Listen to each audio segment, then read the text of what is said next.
আসসালামু আলাইকুম সবাইকে। আশা করি সবাই ভালো আছেন, সুস্থ আছেন। আজকে খুবই গুরুত্বপূর্ণ একটা বিষয় আলোচনা করব, যেটা ইতিমধ্যে হচ্ছে যে আপনারা ভিডিও থাম্বনেল বক্সে দেখতে পেয়েছেন। আজকের আলোচনার বিষয় হচ্ছে ইসলামী ব্যাংকের যে সকল সম্মিলিত ইসলামী ব্যাংক রয়েছে, যে 5টি সম্মিলিত ইসলামী ব্যাংক রয়েছে, এই সম্মিলিত 5টি ইসলামী ব্যাংক থেকে বিগত সময়ে হচ্ছে গ্রাহকরা টাকা তুলতে বিভিন্ন ধরনের প্রতিবন্ধকতা তৈরি হয়েছিল এবং কিছু সীমাবদ্ধতার মধ্যেও ছিল, এবং অনেকে হচ্ছে টাকা তুলতে পারে নাই প্রয়োজন অনুযায়ী বা চাহিদা মতো।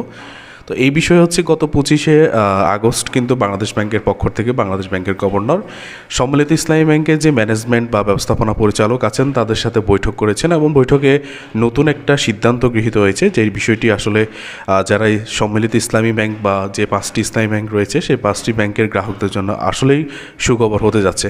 তো বিষয়গুলো আসলে কি, এই বিষয়টি নিয়ে আলোচনা করব। আর যারা এই মুহূর্তে আমাদের চ্যানেলটি নতুন আসছেন অবশ্যই সাবস্ক্রাইব করে রাখবেন। তো চলে যাচ্ছি আজকের মেইন আলোচনায়, বা আমরা বিভিন্ন তথ্য থেকে আমরা যে নিউজটি পেয়েছি। তো মূলত বিষয়টা আমরা এখান থেকে একটু দেখি, আমরা আগে থেকে লিখে রেখেছি এটা। তো 1 সেপ্টেম্বর থেকে বদলে যাচ্ছে আপনার সম্মিলিত ইসলামী যে 5টি ব্যাংক আছে সেই 5টি ব্যাংক থেকে টাকা তোলার সিস্টেম। আপনার যদি ফার্স্ট সিকিউরিটি বা ইউনিয়ন ব্যাংক এইরকম যে গ্লোবাল ইসলামী ব্যাংক বা হচ্ছে আপনার এক্সিম ব্যাংক এইরকম ব্যাংকে যদি আপনার অ্যাকাউন্ট থাকে, সেই অ্যাকাউন্ট থেকে আপনারা জানেন যে বিগত সময়ে টাকা উঠাতে আপনার যে বাধা তৈরি হয়েছিল বা হচ্ছে টাকা অনেকে উত্তোলন করতে পারেন নাই, তাহলে আজকের ভিডিওটি হচ্ছে আপনার জন্য। অবশ্যই আপনি দেখবেন, কারণ হচ্ছে আগামী 1 সেপ্টেম্বর থেকে বাংলাদেশ ব্যাংক একটা বড় সিদ্ধান্ত কার্যকর করতে যাচ্ছে, যেটা সরাসরি আপনার জমানো টাকা বা আপনি যে টাকাটা উত্তোলন করতে পারেন নাই সেই টাকার সাথে সম্পর্কিত। তো আসলে বিষয়টি জানবো যে এই 5টি ব্যাংকের আসলে কি সমস্যা তৈরি হয়েছিল, এই বিষয়টি একটু জানি। যে গত কয়েক বছর ধরে কিছু ব্যাংক, বিশেষ করে হচ্ছে শরিয়া ভিত্তিক যে 5টি ইসলামী ব্যাংক রয়েছে সেটা কিন্তু মারাত্মক তারল্য সংকটে ছিল, যার কারণে হচ্ছে গ্রাহকরা সেই ব্যাংকগুলো থেকে টাকা উত্তোলন করতে পারছিল না। পরবর্তীতে একটি 5টি ইসলামী ব্যাংকের একটি গঠন করা হয়, সেই গঠনের পরিপ্রেক্ষিতে কিন্তু কিছু সময় ধরে অল্প কিছু পরিমাণ টাকা দিয়ে কিন্তু গ্রাহকরা টাকা উত্তোলন করতে পারছিল।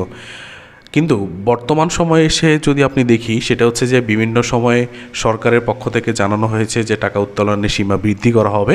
তো এর পরিপ্রেক্ষিতে আজকের ভিডিওটি দিই।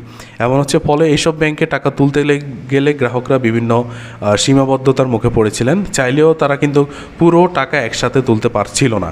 এই পরিস্থিতি নিয়ে সামাজিক যোগাযোগ মাধ্যমে ব্যাপক ক্ষোভ এবং উদ্বেগ তৈরি হয়েছিল গ্রাহকদের মাঝে, এবং বিভিন্ন জায়গা থেকে বিভিন্ন তথ্য ছড়ানো হয়েছে। সব কিছু জল্পনা কল্পনা শেষ করে কিন্তু বর্তমানে আমরা দেখেছি যে গত 25শে আগস্ট কিন্তু বাংলাদেশ ব্যাংকের পক্ষ থেকে বাংলাদেশ ব্যাংকের গভর্নর তিনি কিন্তু বিভিন্ন যে ব্যাংক 5টি ব্যাংক আছে সেই 5টি ব্যাংকের সাথে নতুন একটি সিদ্ধান্ত নিয়েছে। সেটা হচ্ছে 25শে আগস্ট বাংলাদেশ ব্যাংকের গভর্নর সংকটে থাকা ব্যাংকগুলোর ব্যবস্থাপনা যে পরিচালক আছেন তাদের সাথে বৈঠক করেছেন। বৈঠকে যে সিদ্ধান্ত গৃহীত হয়েছে সে বিষয়টি আজকে আপনাদের জন্য খুবই গুরুত্বপূর্ণ। 1 সেপ্টেম্বর থেকে গ্রাহকরা চাহিদা অনুযায়ী টাকা তুলতে পারবেন, অর্থাৎ উত্তোলনের উপর যে সীমাবদ্ধতা এতদিন ছিল তা কিন্তু তুলে নেওয়া হবে। এরপরে বলেছে 1 সেপ্টেম্বর থেকে ব্যক্তি আমানতকারীরা যাদের আল অদিয়া চলতি হিসাব, মুদারাবা সঞ্চয়ী হিসাব বা মুদারাবা মেয়াদি আমানতের মূল অর্থ প্রয়োজন অনুযায়ী আপনারা তুলতে পারবেন, শুধু স্কিমে নির্ধারিত সীমার মধ্যে নয়। আপনারা যারা স্কিম করেছেন, সে বিভিন্ন স্কিমে টাকা রেখেছেন জমা, সেটার ক্ষেত্রে কিছুটা সীমাবদ্ধ থাকতে পারে। এছাড়া হচ্ছে কারেন্ট অ্যাকাউন্ট বা সেভিংস অ্যাকাউন্টের যে টাকা আছে সেটা কিন্তু আপনারা চাইলে অবশ্যই চাহিদা অনুযায়ী তুলতে পারবেন। এর পরবর্তীতে জানানো হয়েছে এর আগে পারিবারিক জরুরি প্রয়োজনে 10 লাখ টাকা পর্যন্ত তোলার সুযোগ দেওয়া হয়েছিল, যা এখন আরও বেশি শিথিল করা হয়েছে বলে জানানো যাচ্ছে। আমানতকারীরা মুনাফার উপর কোনো ধরনের হেয়ার কাট কর্তন থাকবে না বলেছেন বাংলাদেশ ব্যাংক। এই বিষয়ে কিন্তু বাংলাদেশ ব্যাংকের পক্ষ থেকে জানানো হয়েছে, যেটা নিয়ে আপনারা বলেছিলেন যে মুনাফার উপরে যে হেয়ার কাট কর্তন থাকবে সেটা কিন্তু ইতিমধ্যে বলেছে কোনো প্রকার হেয়ার কাট থাকা যাবে না।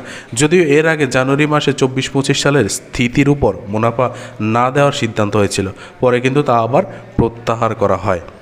এখন 25শে আগস্ট বাংলাদেশ ব্যাংকের গভর্নরের সঙ্গে সম্মিলিত ইসলামী ব্যাংকের চেয়ারম্যান এমডির যে বৈঠক হয়েছে, এই বৈঠকে এই সিদ্ধান্ত নেওয়া হয়েছিল।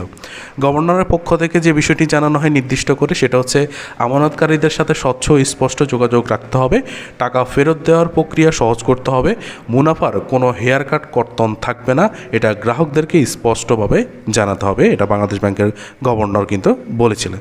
তো আশা করি বুঝতে পেরেছেন যে আগামী 1 সেপ্টেম্বর থেকে যারা 5টি ইসলামী ব্যাংক রয়েছে, ফার্স্ট সিকিউরিটি ইসলামী bank, Exim bank, union bank, global ইসলামী ব্যাংক।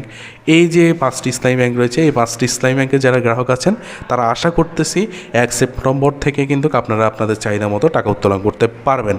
তবে আপনারা যদি পরবর্তী সময়ে যদি এটা 1 সেপ্টেম্বর থেকে যেহেতু বলা হয়েছে, তো 1 সেপ্টেম্বর থেকে আসলে টাকা উত্তোলন করা যাবে কি না সেই বিষয়টি আসলে বাস্তবায়ন হলে বা হচ্ছে বাস্তবে আমরা যেটা দেখব সেটা হচ্ছে হয়তো বা বিশ্বাস করা যাবে। তবে এখন পর্যন্ত বলা যাচ্ছে যে আপনি 1 সেপ্টেম্বর থেকে আসলে টাকা তুলতে পারবেন বলে আশা করা যাচ্ছে। এই বিষয়টি হচ্ছে আপনাদের কাছে তুলে ধরার চেষ্টা করেছি। সবাইকে ধন্যবাদ। এর বাইরে যদি আপনাদের কোনো বিষয় জানার থাকে অবশ্যই কমেন্টস করবেন, আমরা চেষ্টা করবো সেই কমেন্টের উত্তর দেওয়ার জন্য।